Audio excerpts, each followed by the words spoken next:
Hi everyone. My name is Lauren Bravo, and last year to complete my degree, I went to a brand new field school that was hosted by Dr. Greenfield, KNT, and the Piapot First Nations Reserve in Saskatchewan. It was myself and 3 other students from the University of Winnipeg, along with I think 7 students from the Piapot Reserve. We were on Treaty 4 land, I believe. And basically what we were doing was that we were learning how to use non-invasive methods for identifying burial sites at Indigenous residential schools. So we didn't work directly in an Indigenous residential school. We were working in a historic graveyard. Breathing, okay. Okay, sick. Yeah, there we all are.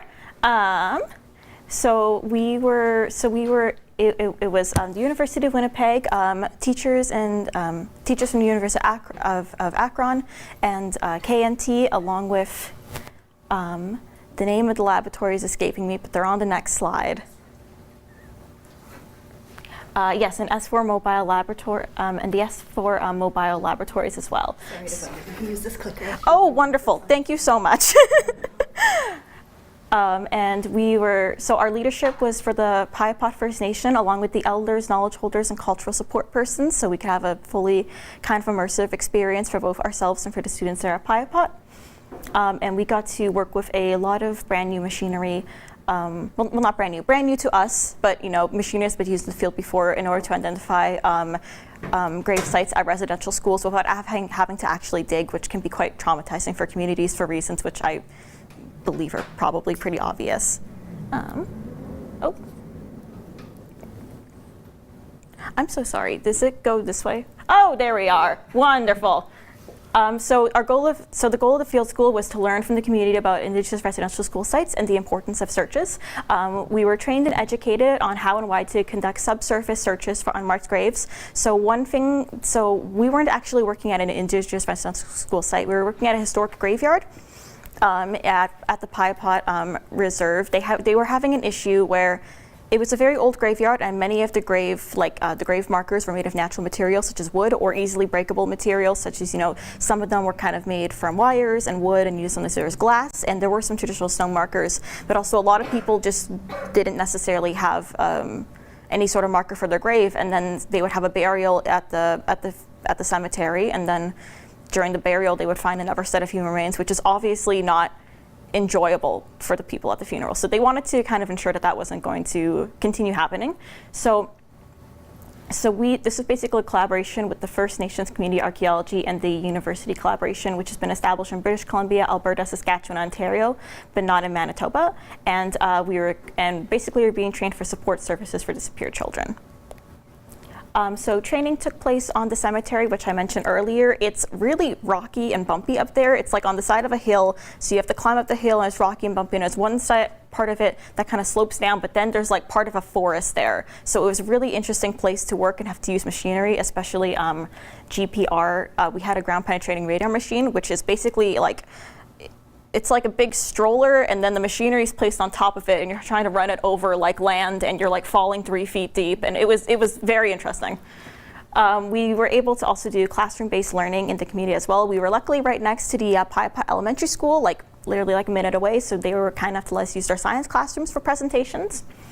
And we also took field trips to former Indian residential schools. We took nature walks. We got to see where the chief of Piapot was buried, for example. We went to LeBret Residential School in Saskatchewan, which was it's a very heartbreaking experience, but it's important. I'd never been to a site like that before, and it's a very heavy area.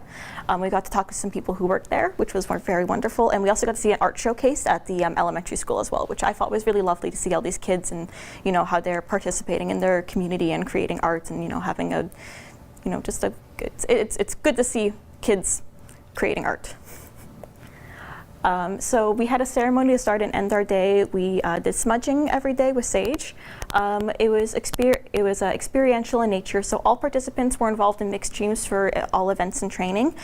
They didn't want us being separate, so they made sure to fully integrate us so all the students could get the same training and also get to, we all got to know each other pretty well.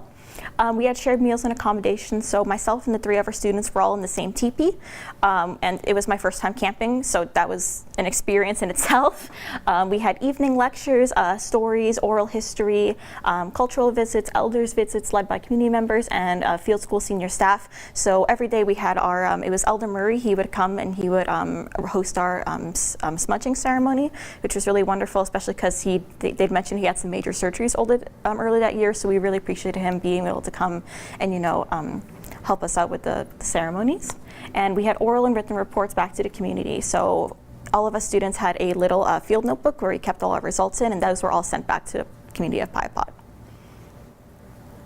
So the technologies that we're using was GPS survey and mapping. We also use magnetic gradiometry, which was it's a machine that's about this big, and you have to hold it like really still, and it's going to identify magnetic objects below the surface of the earth, which can be useful in identifying grave sites, such as someone who's buried with jewelry.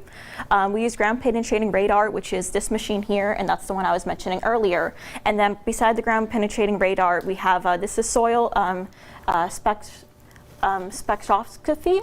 It's a machine that searches for deposits of fat lipids in the soil. So it can be a little bit of a give and take machine because, for example, if a squirrel dies, that's going to leave like fat lipids in the soil. But if you find a very large deposit, it can be a sign that there was a burial there. And we also use just basic data analysis. So one part of our training was learning how to identify, what is a squirrel burrow in the ground and what is like potentially an actual burial. So those are going to show up differently on the ground penetrating radar. So for example, we were able to translate data sets that look like this into data sets that look like that, which becomes much easier to interpret. So our outcomes. So we had relational learning in and within with and in the community. So for example, as mentioned earlier, every night, we'd all have dinner together, all our meals were together. We were all basically on the one place, we were just right outside of the elementary school. So we were basically, right in the hub of the community, which I think helped a lot. We got to, sometimes see the kids as they were leaving school, for example, and it was just nice, we weren't in the middle of nowhere, but we were also very much, surrounded by nature all the time. So it was a very different learning than being in a classroom. We had to learn how to deal with all sorts of weather, which is what you deal with in the field of archaeology. If it's really hot, you're not just going to hide inside all day. And if it's raining, you're also not going to hide inside all day, and it rained a lot when we were there. Learners were able to design surveys, operate equipment, create maps, and edit maps of the burial sites. So for example, this was our part of our GPS map that we have here. So you can't see it as well, but we found 3 GPR confirmed burial sites. Those were these ones here with the red triangles.